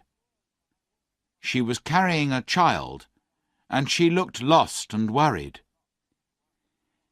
"Can you tell me the way to St. Thomas's Hospital, please?" she asked. "I have to take my little boy there, and I'm a stranger in London." The little boy was crying as she spoke. "He's in great pain and can't walk, but the doctor says that if I can get him to the hospital, then perhaps he'll get well again." "You can't carry him through the crowds," said Jerry. "It's 5 kilometres, and that child is heavy." "I'm strong," said the woman. "I think I can manage, if I know the way." "You can't do it. Just get into this cab, and I'll drive you there. Don't you see that it's beginning to rain?" "No, sir, I can't do that," she said. "I've only just enough money to get me home again." "Listen," said Jerry. "I've got a wife and children at home, and I'd be ashamed of myself if I let a woman and a sick child put themselves in danger. Get in the cab, and I'll take you for nothing." "Oh, how kind you are," said the woman, and began to cry. Jerry opened the door, but 2 men ran up, calling out, "Cab!" "It's taken," said Jerry. But one man pushed past the woman and jumped in, followed by the other. "This cab is already taken, gentlemen," Jerry said again, "by this lady." "Lady," said one of the men unpleasantly, looking at the woman's poor clothes. "She can wait. Our business is very important. And anyway, we were in first, and we'll stay in." A smile came over Jerry's face as he shut the cab door. "Stay in as long as you like, gentlemen. I can wait while you rest yourselves." He walked over to the young woman who was standing nearby. "They'll soon be gone. Don't worry," he said, laughing. And he was right. When the two men realized that they were going to have a very long wait, they got out, calling Jerry all kinds of bad names. After this, we were soon on our way to the hospital. "Thank you 1,000 times," said the young woman, as Jerry helped her out of the cab. "I hope your child will soon be better," said Jerry. He watched her go in, then patted my neck. It was something he always did when he was pleased. The rain was now coming down fast, and just as we were leaving the hospital, a lady came down the steps calling, "Cab!" Jerry seemed to know her at once. "Jerry Barker, is it you?" said the woman. "I'm very glad to find you here. It's difficult to get a cab in this part of London today." "I'll be proud to take you," said Jerry. "Where do you want to go?"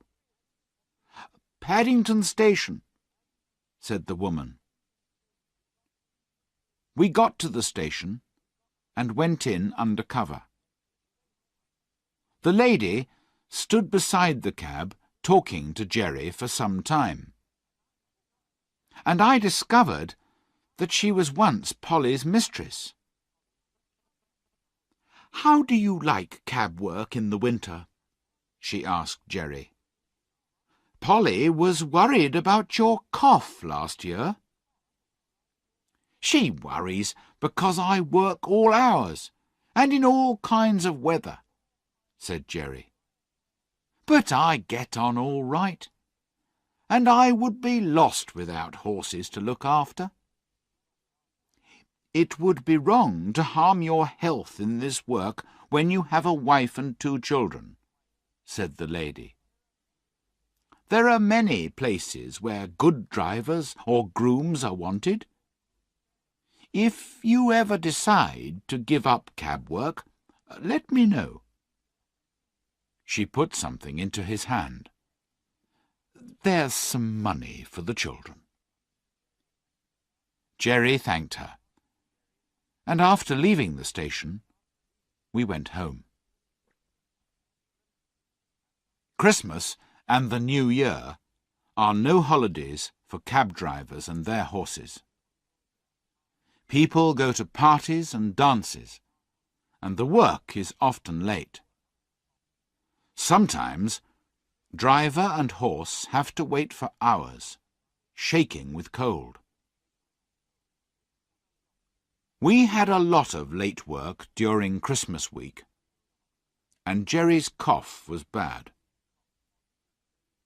On New Year's Eve, we took 2 gentlemen to a house in the West End, and were told to come for them at 11 o'clock.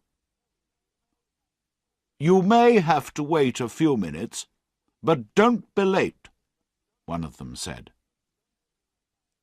Jerry arrived at the right time, and we waited. The wind was very cold, and it was snowing. Jerry pulled one of my cloths higher over my neck, then walked up and down, trying to keep warm. At 12:30, Jerry rang the doorbell and asked if the gentleman still wanted the cab.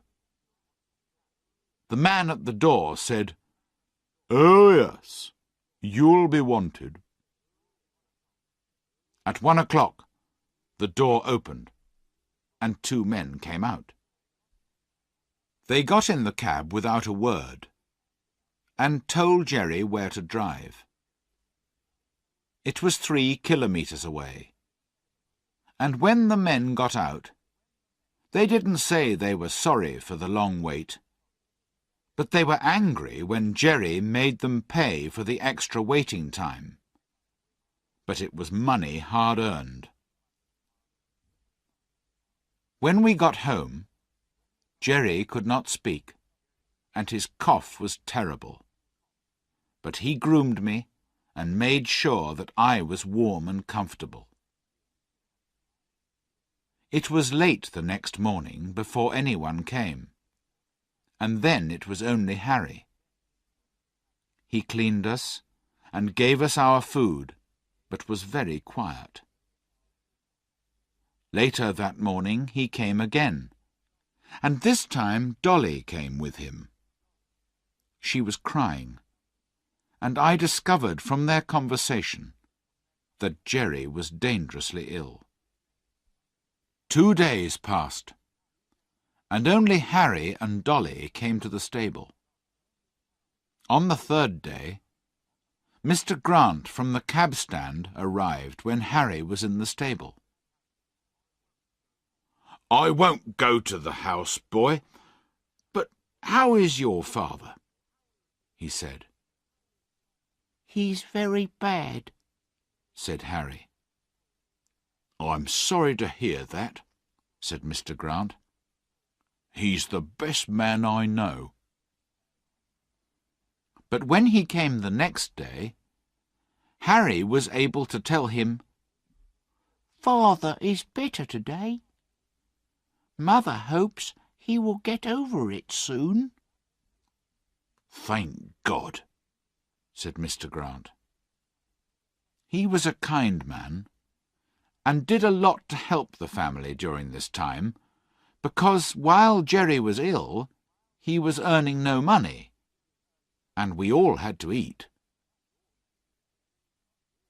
Jerry got slowly better, but the doctor said he must never do cab work again. The children talked a lot about what their mother and father would do, but a few days later, Dolly ran into the stable to find Harry. "There's a letter from Mrs. Fowler, Mother's old mistress," said Dolly. "She wants Father to be her carriage driver, and we're going to live in a cottage in the country, with chickens and apple trees and everything." This was bad news for me. I was not young now, and could not hope for a better master than Jerry, although Mr. Grant promised to find a comfortable place for me. I never saw Jerry again, and was very sorry to leave.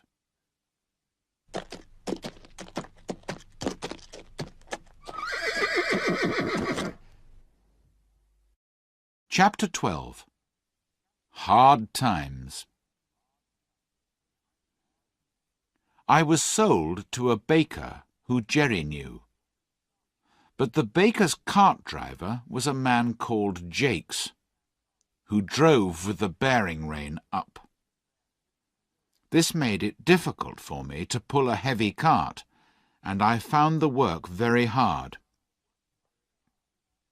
One day, after 3 or 4 months of this, I was pulling the cart, which was much heavier than usual, up a steep hill.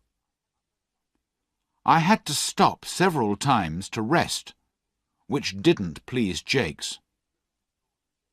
"Move on, you lazy horse, or I'll make you!" he shouted, and he hit me with his whip. After a few more meters, I had to stop again. The whip came down across my back once more, and the pain was sharp. I was doing my best, but the driver was still punishing me cruelly, which seemed very unfair.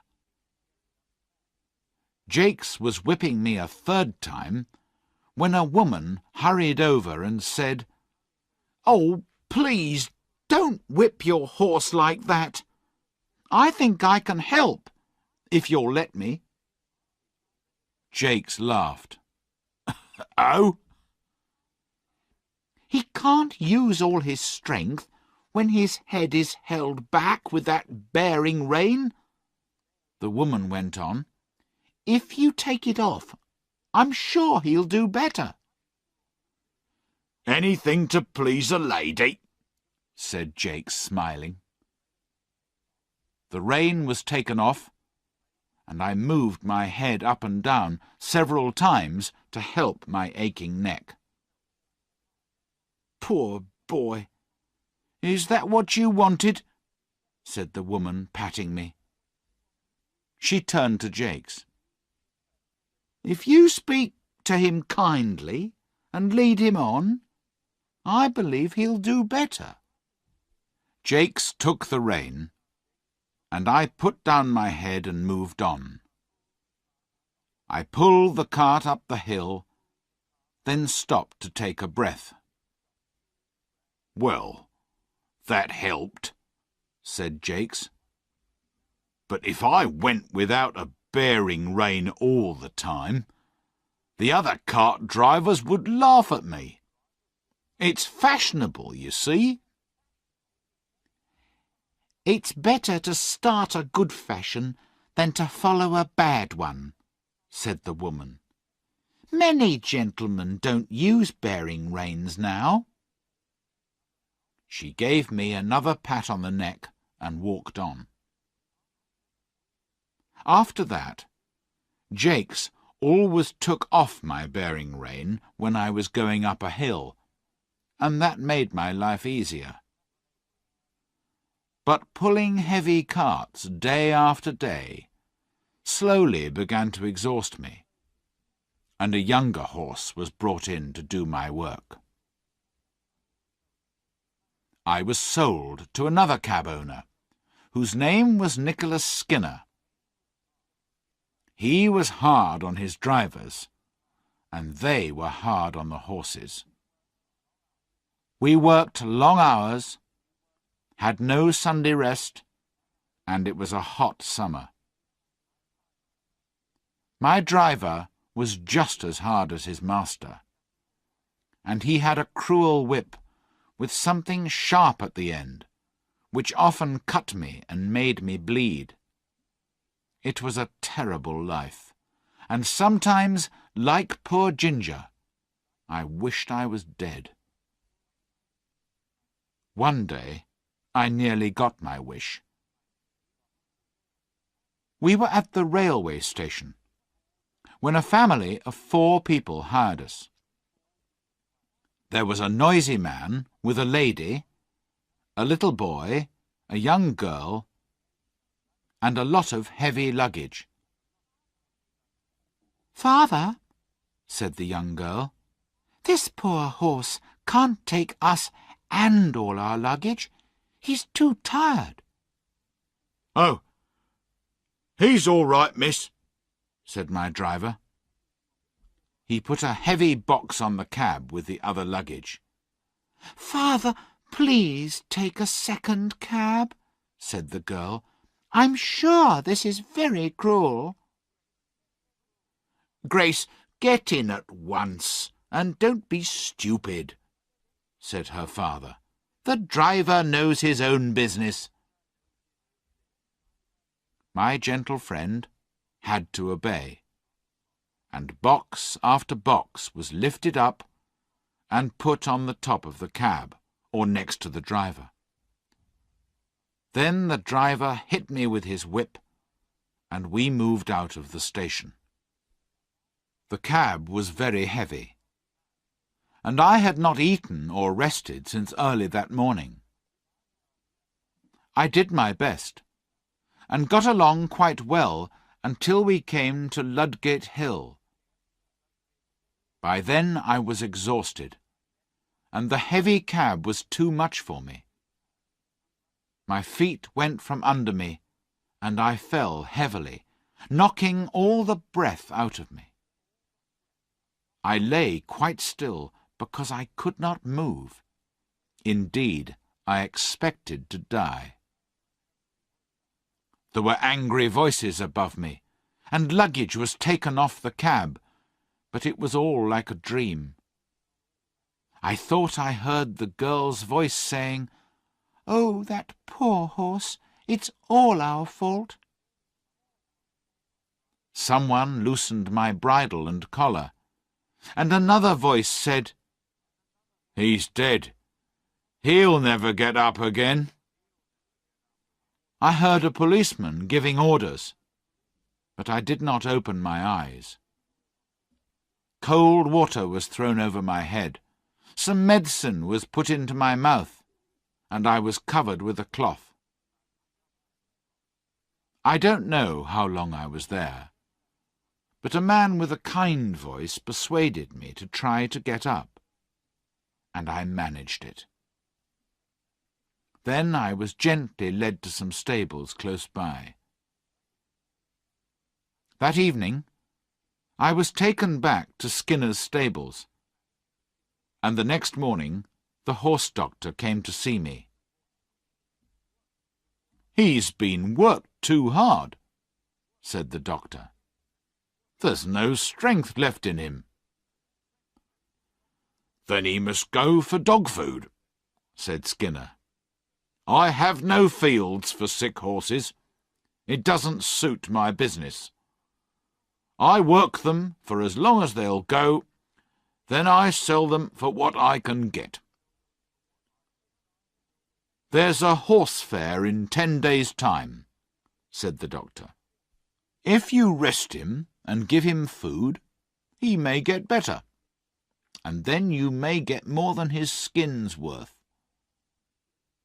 Luckily for me, Skinner took the doctor's advice, and after rest and food, I began to feel better. 10 days later, I was taken to the horse fair, a few miles outside London.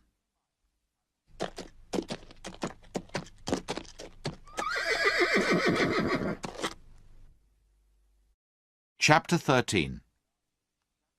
My last home. I was sold to a farmer at the horse fair, but it was his young grandson who persuaded him to buy me.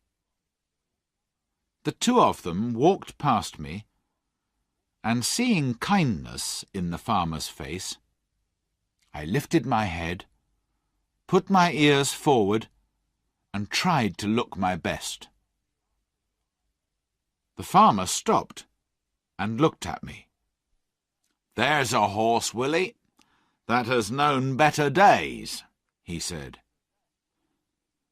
"Poor thing," said the boy. "Do you think he was ever a carriage horse, grandfather?" "Oh, yes," said the farmer. "Look at his fine head, and the shape of his neck and shoulder." He reached out a hand and patted me on the neck. I put out my nose in answer to his kindness, and the boy gently put his hand against my face. "Look how well he understands kindness," said the boy. "Won't you buy him, and make him young and strong again?" The man who was selling me said, "The boy can recognize a good horse, sir. This one isn't old, just tired and thin from too much work. In 6 months he'll be fine." £5 changed hands, and soon after I was taken to my new home. The farmer gave orders for me to have hay and oats every night and morning, and I was let out into a large field in the daytime. Willie, the young boy, was responsible for me, and he came to see me every day, bringing carrots or apples. During that winter, the rest, the good food, the soft grass and gentle running and trotting all helped to make me feel quite young again. When the spring came, the farmer tried me with a carriage, and I did the work quite easily. "He's growing young, Willie," he said. "We'll give him some gentle work and look for a good home for him." One day during this summer, the groom cleaned and dressed me with special care, and Willie seemed half worried and half excited as he got into the carriage with his grandfather. "I hope the ladies like him," said the farmer. A kilometre or two beyond the village, we came to a pretty house, and Willie went to knock on the door. He asked if Miss Bloomfield and Miss Ellen were at home. They were, and Willie stayed with me while the farmer went into the house. He came back about 10 minutes later with 3 ladies. They seemed to like me, but one of them, worried by my knees, wondered if I was safe. "It's true his knees were broken once," said the farmer, "but we don't know why he fell. It was probably a careless driver, and not the horse's fault at all.